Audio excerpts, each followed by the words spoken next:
Mongolic, or Yellow Man, prevails over the vast area lying east of the line drawn from Lampland to Siam. His physical characteristics are of a short, squat body, a yellowish-brown or coppery complexion, hair lank, straight and black, flat, small nose, broad skull, usually without prominent brow ridges, and black, oblique eyes. Encyclopedia Britannica, 1911.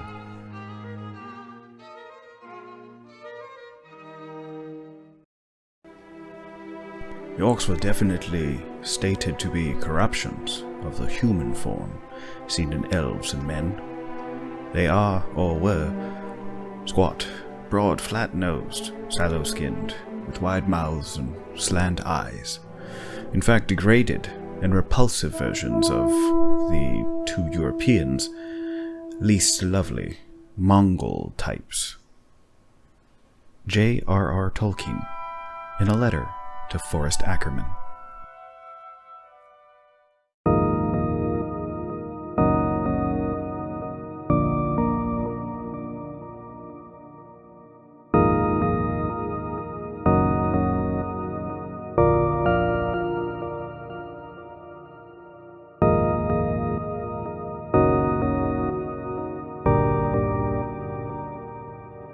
What makes us who we are as people is a question that has plagued scientists and philosophers throughout time and geography.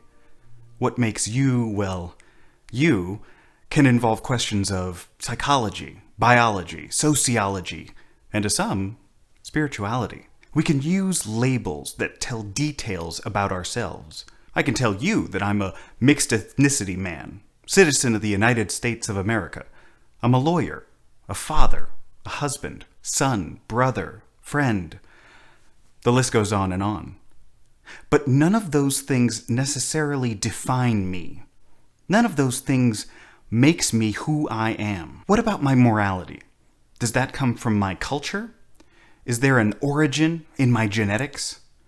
Do any of those labels I listed before tell you about my morality?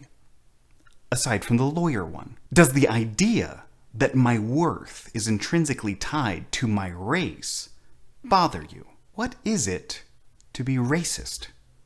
Many historical figures felt that there were clear biological differences caused by different people's race.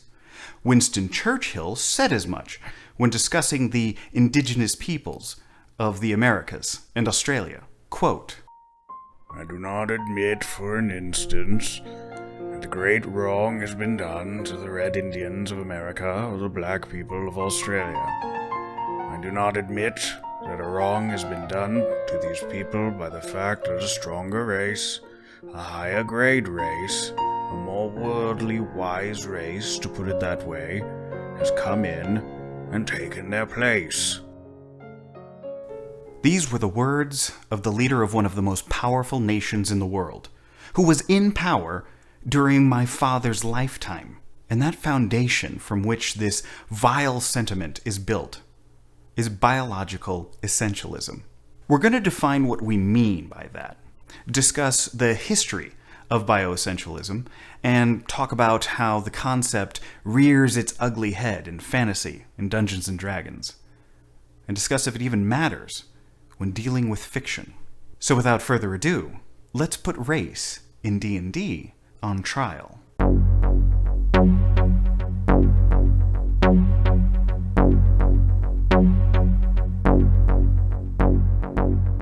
There's a lot of frustration and confusion that comes from discussions regarding race, racism, or any nuanced discussion of, well, really any topic. As an attorney who works on contracts all the time, my first inclination is to make sure that we're using the correct terms, or at the very least, you know what I mean by the terms I am using. So let's set the groundwork for some definitions. Bioessentialism. Bioessentialism is the belief that human nature, an individual's personality, or some specific quality, like intelligence, creativity, morality, or warlike tendency, is something that's innate and a natural essence, rather than a product of circumstances, upbringing, or exterior factors. Sometimes this encapsulates culture as well. While this is broad and can cover a couple of topics, today we're going to specifically discuss it in relation to racism. A lot of people use the term racism to refer to the systemic oppression of a racial group to the advantage of the dominant racial group.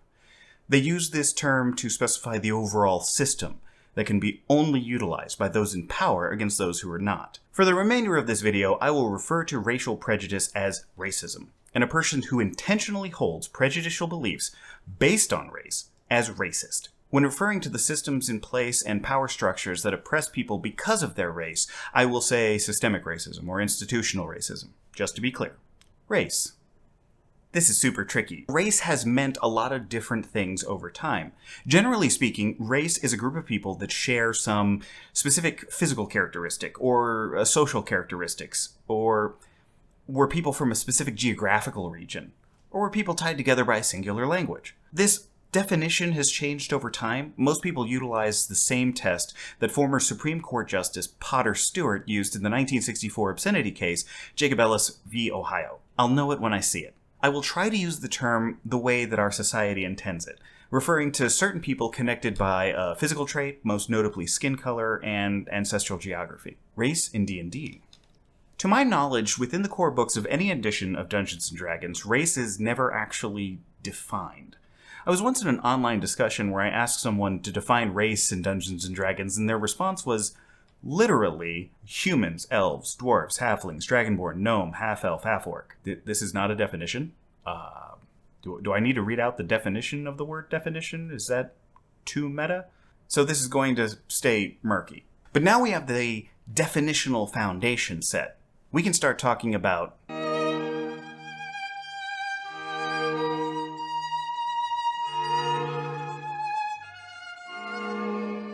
So we have our term and our modern understanding of it, but to understand anything with a proper level of nuance, we need to dive into the history of it. Essentialism dates back to the very foundations of Western philosophy, where Plato is depicted proposing the idea and Socrates questions it, which is sort of his method, something that I, as a former law student, am intimately familiar with.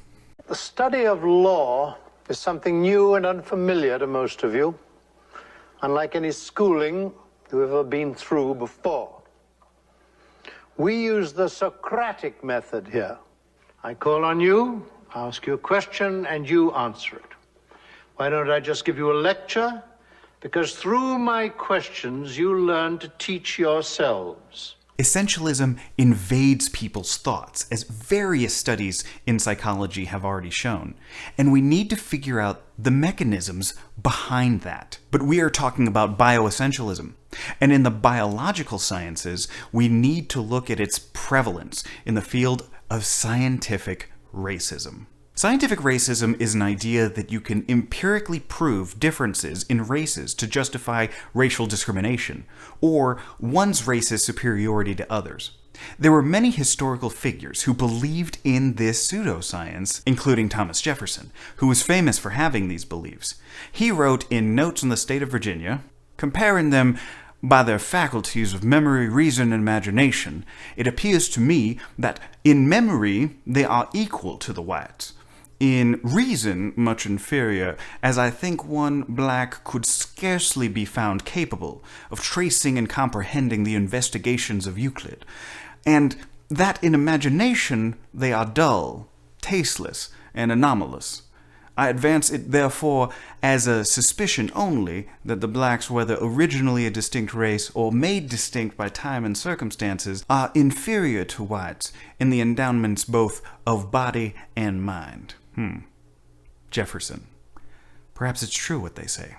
A civics lesson from a slaver. Hey neighbor, your debts are paid because you don't pay for labor. We plant seeds in the South, we create, you keep ranting. We know who's really doing the planting. It should be noted that when he was introduced to Benjamin Banneker, a black mathematician, he remarked with delight that there was proof of intelligence amongst African Americans. It should also be noted that Jefferson later insulted Banneker after his death and derided him of having a mind of very common stature indeed. So, look, Jefferson's a complicated figure in the history of the United States. May you You did some good things. I ain't denying your fame. Just saying they need to put an asterisk next to your name. The field continues to have people try to prove that which has been scientifically shown as demonstrably false. As recently as June 2020, an article in the journal Personality and Individual Differences titled, "Do Pigmentation and Melanocortin Systems Modulate Aggression and Sexuality in the Humans as They Do in Other Animals?" was retracted for falsely claiming that people and animals with darker skin pigments were more aggressive. The article was derided for cherry-picking and misrepresenting data from other studies to fabricate a racist conclusion. I point this out to caution anyone who thinks that this is simply a problem from a bygone past. Modern research. People are not born understanding concepts of race. These are groupings we learn over time, both from our own in-groups and external perceptions. Now, these categorical labels can promote essentialist idea in granting identity to its members. Latin people have passion, Asians are hardworking and studious, etc., etc. Inside of the group, we joke about it, or even sometimes boast sincerely about the traits that we as members of the group have.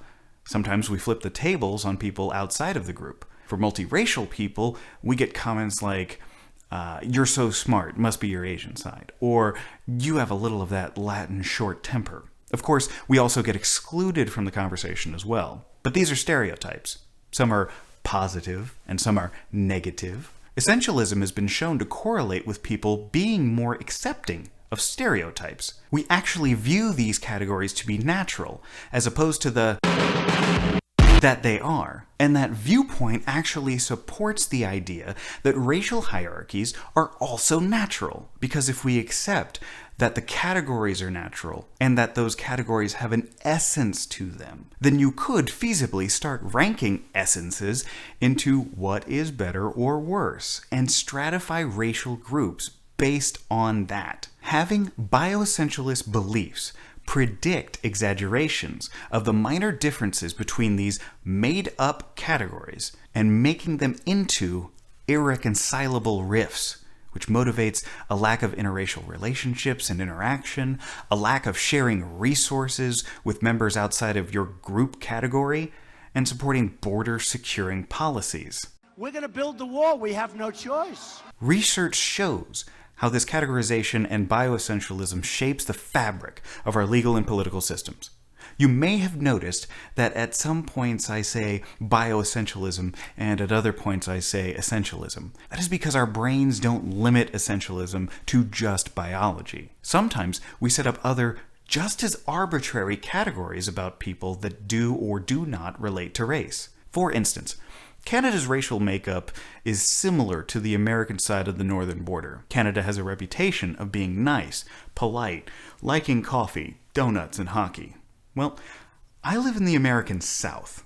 People here are generally nice, polite, like coffee, breakfast tacos, and football. Because if we're going to be honest with ourselves, both breakfast tacos and football are objectively better than their northern counterparts, and I will skirmish with anyone who says otherwise. So, we've established two things that I hope every single person here already knows. Racism is bad, and bioessentialism in the real world is bad. Now, this is a channel about role-playing games. Let's talk about fantasy. Look, Tolkien was a genius. I say that without reservation. His work is the ur-text of modern fantasy. And yes, I know that there were fantasies that preceded it, but modern fantasy begins with Tolkien. He deserves the praise, and I love his works. The books are not without fault. The plot's pacing is all over the place. The way the second book switches character groups halfway through and then goes back to the beginning is really tiresome, and some of the plot devices are really poorly done. I mean, there's a reason I haven't read them for years and generally rewatch the movies in extended edition when I want to get my yearly dose of the rings. But he is also a product of his time, in some ways progressive, in other ways not. I'm not going to say that he was a raging racist filled with hate. There is ample evidence that he was very opposed to Nazi Germany and their hatred of the Jewish people. He also opposed racist propaganda used against the Germans by the British government. He was very critical of the treatment of black South Africans. Michael Moorcock, on the other hand, is not as generous to Tolkien. He is quoted saying, "I love J.R.R. Tolkien's work, but it is racist and fairly fascistic. Most of the good guys are tall white men of the North and West, simple country farmers, and the Dúnedain who remain supermen even though their quality has diminished by mingling with the blood of lesser men. The dwarves and elves are also good races.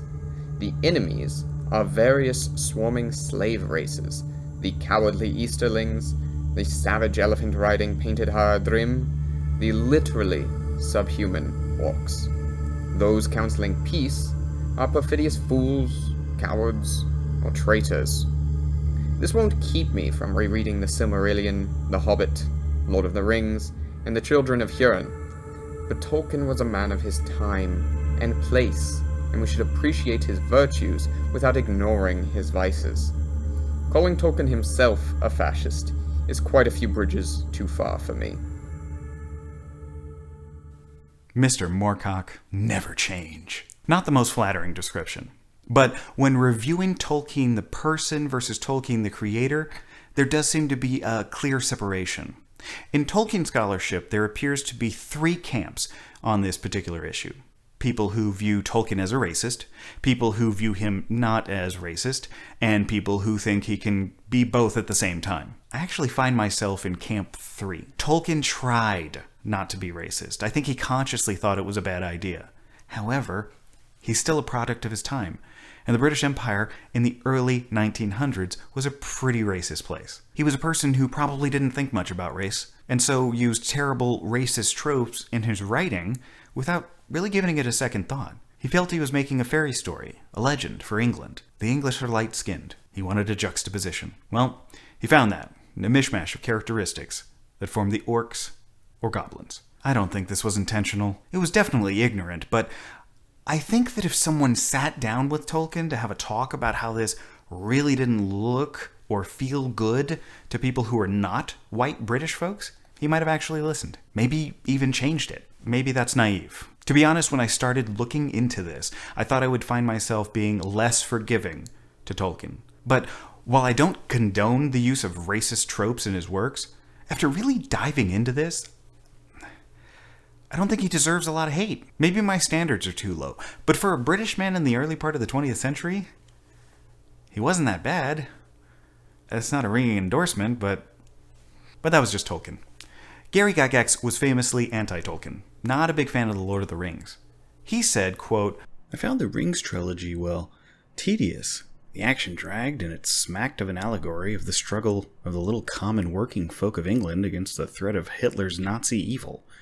At the risk of incurring the wrath of the professor's dedicated readers, I must say I was so bored with his tomes that it took me nearly 3 weeks to finish them.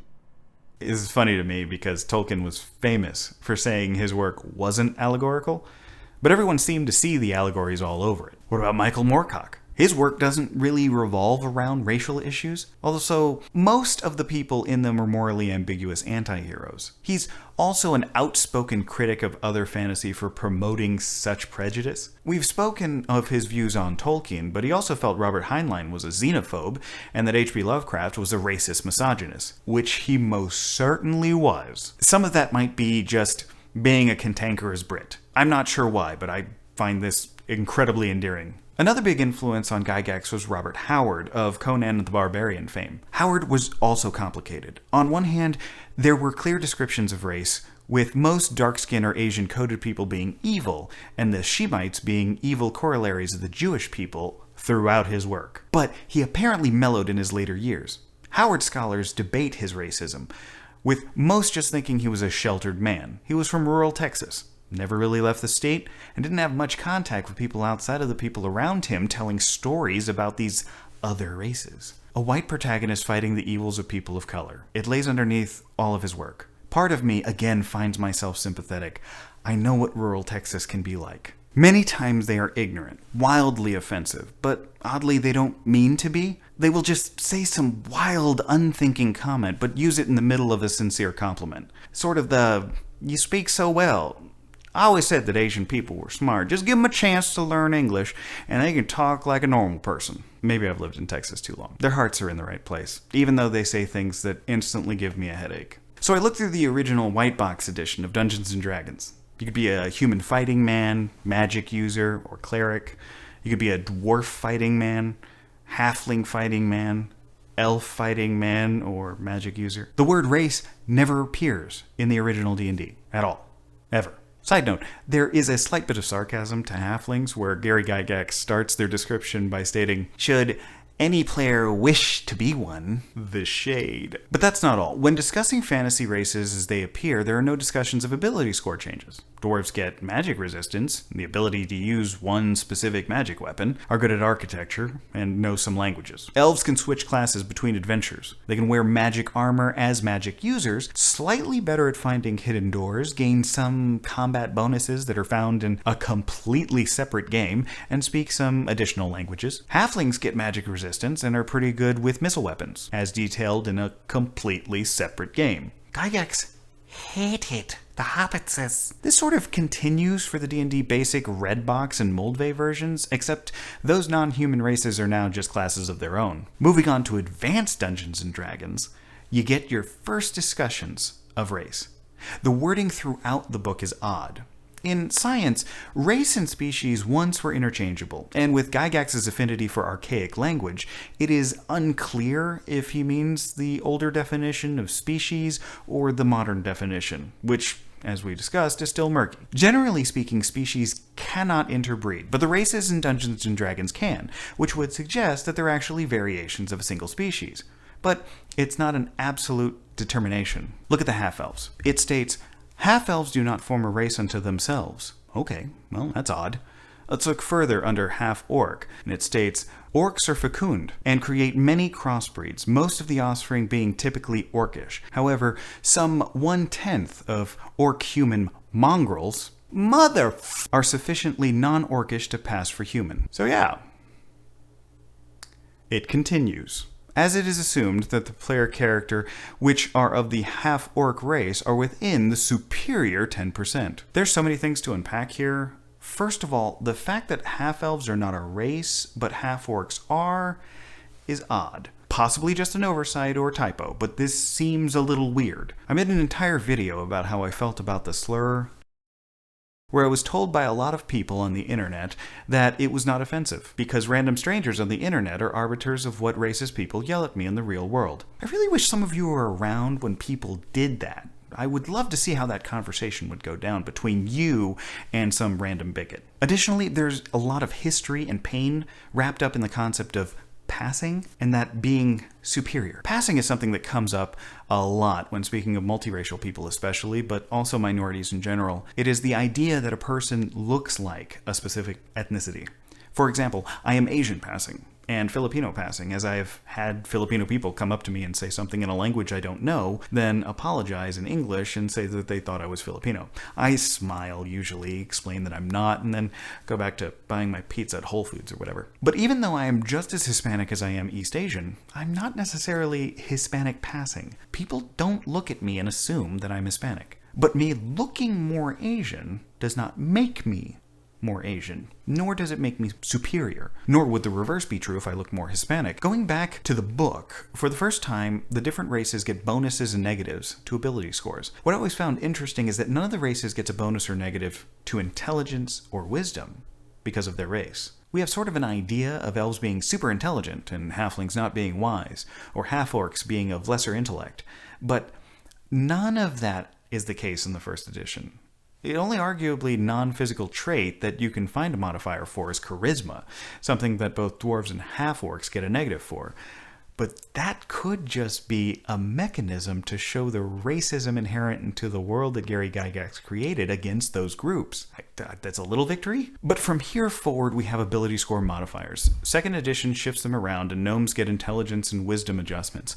This trend continues into 5th edition. Then, Tasha's Cauldron of Everything drops, and states that racial bonuses are archetypes, and you can now alter those bonuses to go to whatever ability score you want. To which I say, groovy. This does appear to have caused a little bit of a tiff in the D&D community, as some folks start saying things like, why play a non-human race then? Well, first, the flavor is different regardless of the scores. Secondly, there are other features that the other races have, like dark vision, a way to incentivize playing them based on pure mechanics. Previous to this, there have been other solutions. I've touched on ancestry and cultures in a previous video, and there's also An Elf and an Orc Have a Little Baby, which covers a very similar subject in a very similar manner, having parentages and upbringing, while having a title that makes me coo on the inside every time I hear it. And you can have discussions on cultural essentialism as well, as the book seemed to have an implicit buy-in to that concept, and it's a sister subject to bioessentialism. It prompts the question, if you take a non-Chinese child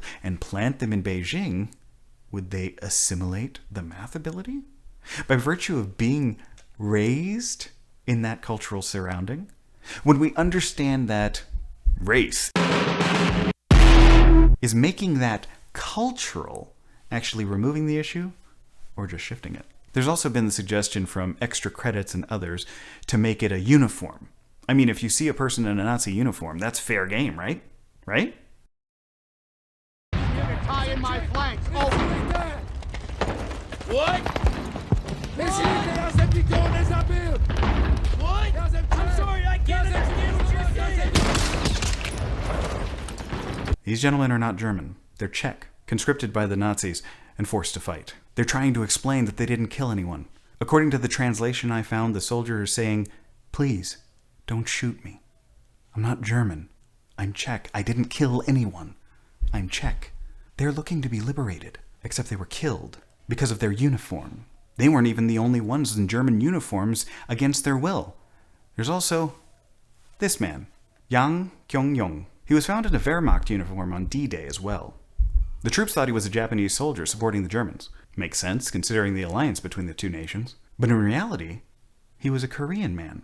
According to the story, he was conscripted against his will into the Japanese army and sent to fight against the Soviets. He was then captured and conscripted into the Soviet army and sent to go fight against the Nazis. He was then captured and conscripted to fight for Germany until he was found by Americans on D-Day. He ended up living the rest of his life in the United States, passing away in 1992 in Evanston, Illinois. Even in the case of uniform, it isn't a sure bet. But while some may seem like I'm just poking holes in everything, I'm actually pointing this out because it can create great role-playing moments if a situation like this were to arise. If there is any takeaway here, it is this. Some of you may be unconvinced by an appeal to morality. And when it boils down to it, the role-playing opportunities for not having evil races greatly outweighs any benefits that you can gain from including them in your game. So what are your options? Well, the way I see it, you have a few. In something like Game of Thrones, you have a zombie army bent on world destruction. Those are fun to fight. It isn't just zombies, though. Think of like the Zerg from StarCraft, Tyranids from Warhammer 40,000, or the Xenomorphs from the movie Aliens. You can create some tense action with a horde of creatures bent on eating the world. Have your evil enemy. You can do away with the uniform problem I've described above. Maybe your evil guys don't force people to fight for them. Maybe they do, and that makes them more evil. The point is, you have lots of options, and the players don't have the option to kill them on sight. Because when you think about it, if you were just killing them because they're inherently evil, you're taking the options off the table. There's no choice there, and that to me is less fun. The point of role-playing games is having that choice. What is odd to me is the backlash for these products whenever someone brings up bioessentialism. And so I wanted to dive into that. Why are people so mad? Fictional essentialism. Real prejudice? I checked out some of the videos with regards to this topic, and there's really only one argument that's used in defense of the evil race of humanoids. And that is, it's fantasy. It's not about real race. No one I can find says that bioessentialism is good. No one is saying racism is good. They simply don't think that having a made-up race be essentially evil actually does any harm. Look, that's a fair point, but herein lies my issue. Neither side, those that say that it's harmful and those that say that it's not harmful, really cite anything to prove their point. No side has evidence. They simply present this point like it's obvious. On one side, you have folks saying that since it is using the language and stereotypes that have existed in the real world, it contributes to the demonization of marginalized racial groups. On the other side, you have folks saying that even if it does use that language, orcs aren't real, so none of that matters. If it was saying something like orcs were Mongols, then we would have some issues. Some even go so far as to say that if you see a race of people in the real world and you equate them to a fictional race, you're the one being racist, not the author or the material. We've already discussed how the person who created the modern view of orcs made them from racist stereotypes of Mongolians. So saying that because I can see the connection that he intentionally made in his art makes me racist seems disingenuous at best. Then there's the goblins as anti-Semitic trope. Professor Ronald M. James notes that in his work, while citing prior works from 1851, that the Tommyknockers, the Cornish variant of the goblins, were, quote,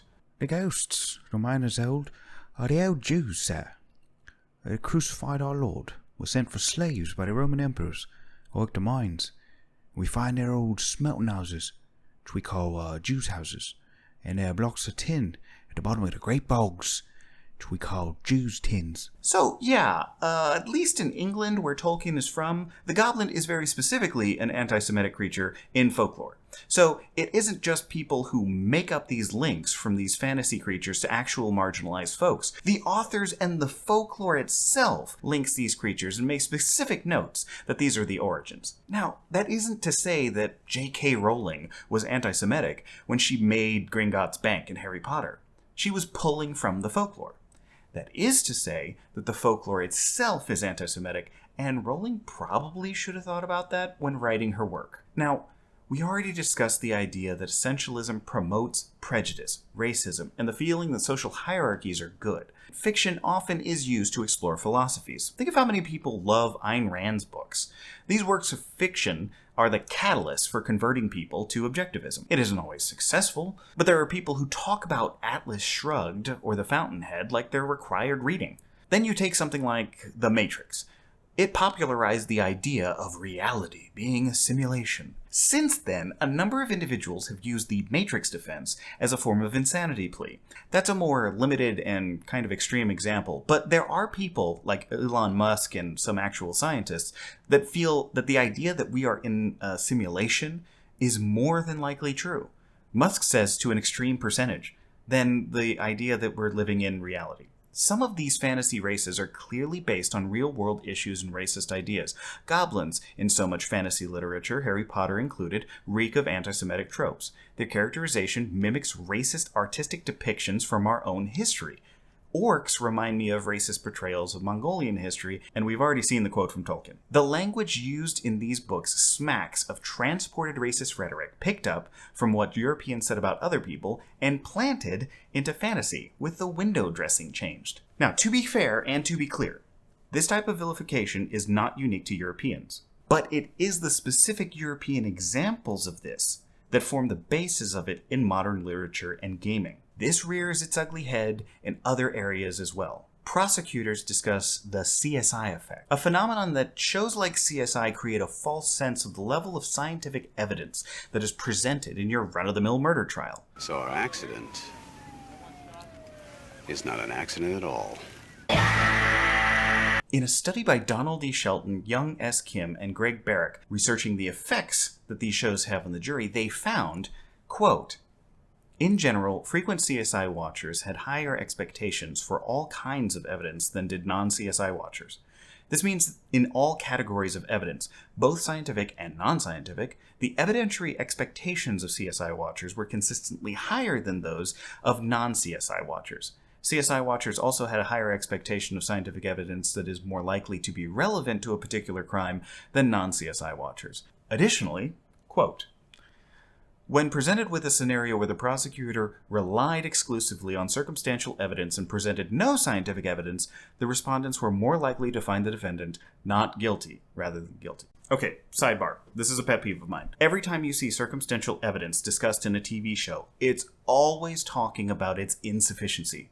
Circumstantial evidence is just in contrast to direct evidence. Let me give you a roundabout example. If you walk outside and witness the rain falling, and I ask you the next day if it was raining yesterday, You can say yes, and that's direct evidence. You saw it happen. If you walk outside and it's wet everywhere, the clouds are gray, you hear thunder, and I ask you the next day if it rained yesterday, that is all circumstantial evidence. You didn't actually see it rain, but you came to the proper conclusion that it rained. If you witness a person shoot another person in the chest and then run away, and I ask you about it, well, you witnessed it happen, so you have direct evidence of the murder. If you hear a gunshot, then see a guy run out of the room with blood on his shirt and a gun in his hands, then you walk into the room and you see someone on the ground with a gunshot wound, and I ask you about it, well, you can say all those things happened, but you can't say that the guy killed the other guy. That's circumstantial evidence. We have to constantly fight the misconception based on this fantasy law system that only seems to exist in television and movies. What does this boil down to? Look, we are affected by the media we consume. Of that, there's little doubt. Study after study shows the effect that media portrayals have on the psychology of people represented. American media tends to lower the self-esteem of African American children while elevating the self-esteem of white children. It appears that consuming media that shows essentialism is good, which reinforces the real-world idea of bioessentialism, can have a negative effect. Propaganda, advertisements, and even games can alter your behavior. In fact, this study showed that role-playing games specifically can have an effect on your behavior outside of the game. While we think of ourselves as impervious to media, games, movies, and advertisements, they do affect us. Advertising exists for a reason. Propaganda exists for a reason. Think about all the effective misinformation campaigns that you've seen in your life. We have to come to terms with the fact that we are affected by this. We are not immune to this influence.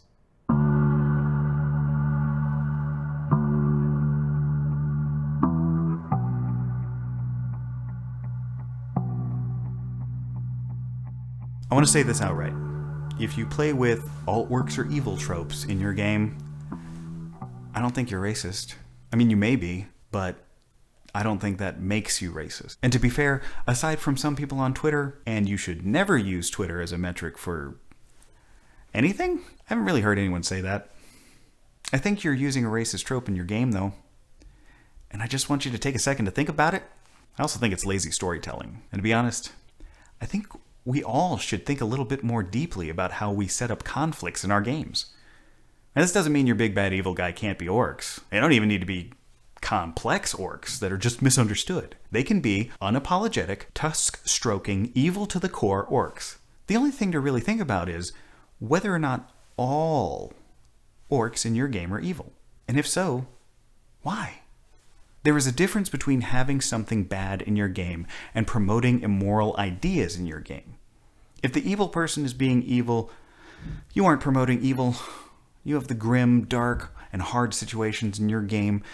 But if you set immoral ideas as true in your world, you may have inadvertently contributed to something terrible, even if it is in just a small way. Is it that necessary? Just ask yourself why. And why do your players want to kill orc babies so much? Thanks for watching.